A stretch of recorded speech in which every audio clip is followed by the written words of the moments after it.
You're going to lose sleep. You'll doubt whether it'll work. You'll stress to make ends meet. You won't finish your to-do list. You'll wonder whether you made the right call and have no way to know for years. This is what hard feels like, and that's okay. Everything worth doing is hard, and the more worth doing it is, the harder it is. The greater the payoff, the greater the hardship. If it's hard, good. It means no one else will do it. More for you. I think a lot of entrepreneurship and even personal growth is training yourself on how you respond to hard. Because in the early days, hard was, ooh, stop. This isn't good. This is a warning sign. This is a red flag. I should slow down, or I should stop, I should pivot. But the more I think about it as a competitive landscape, as I'm clear on what this path is supposed to look like, and these rocks and these dragons are things that I'm going to have to slay along the way to get the princess or get the treasure, I get happier about the harder it is because I know that no one else will follow. It's a selection effect. And I think if you can shift from this is hard to no one else will be able to do this, then it flips from being this thing that you're like, oh, poor me, to oh, poor everyone else who's going to have to fucking try. And I think that is so much more motivating as a frame for the exact same circumstance. Like the amount of times when I was on my lonely path where I was too different from the friends that I had, but not successful enough to be friends with the people that I wanted to be friends with. That's when you want people to root for you. That's when you want people to support you. Once you've already won, people are like, he's amazing, he's so good. But like, that's the time when you need it the least. And so you always have to be the person who roots for you before everyone else does. And it's usually a single clap in the auditorium for a very long period of time. It is a slow clap that's just you rooting for you. And that visual, I think, is one that you can kind of take because it is. People struggle to do things alone. And the path of the exceptional person is one of an exception, which means that you are not with other people.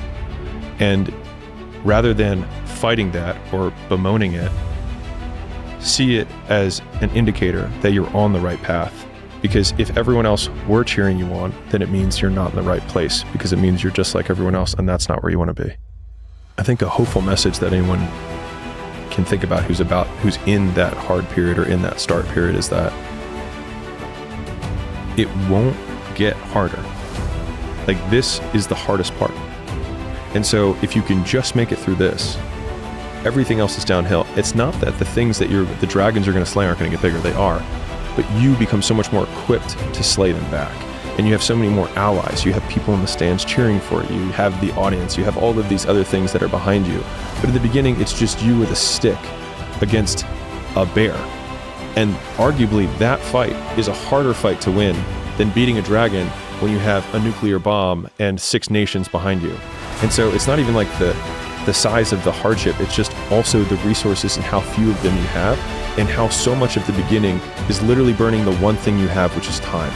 Because you have no leverage. You don't have the money to pay other people to help you. You don't have the resources to go like get someone no one can learn it for you.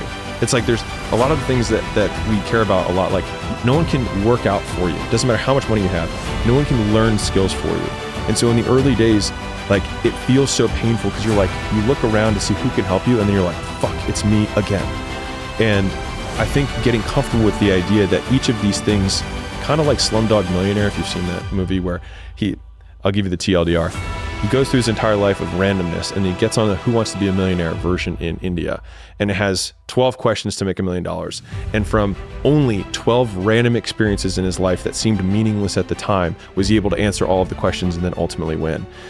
The skills that you develop along the way, like Steve Jobs learning calligraphy that then became Apple fonts that, transformed how we type.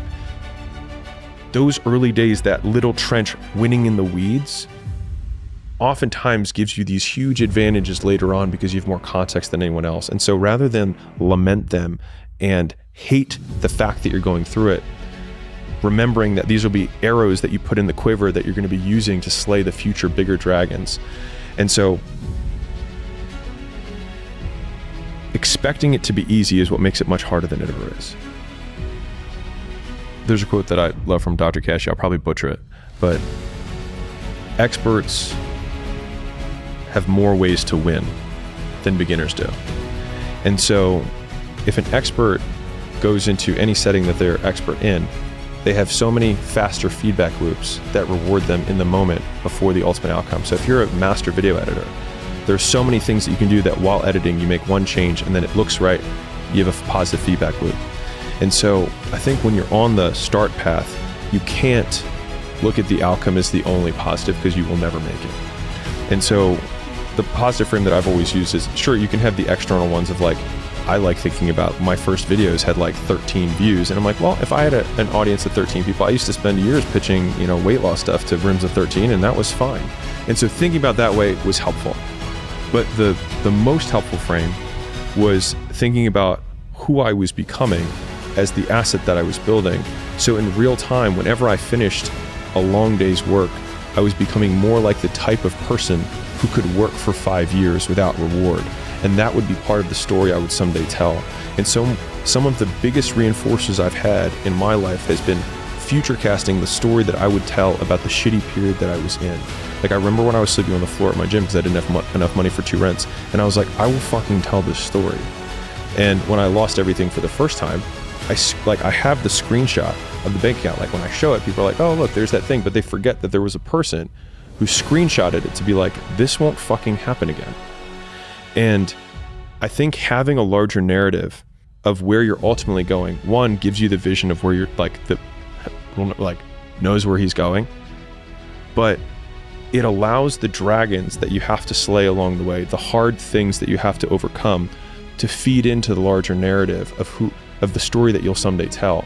And so no one ever tells stories about the hero who made it all happen immediately and had no hardships. No one cares, right? Like, okay, you were born to a billionaire. Is there a story there? Not really. But everyone loves the story because we can see ourselves in the character and how much we hope to be like them. And it's the being like them, not the having what they have, that we usually like.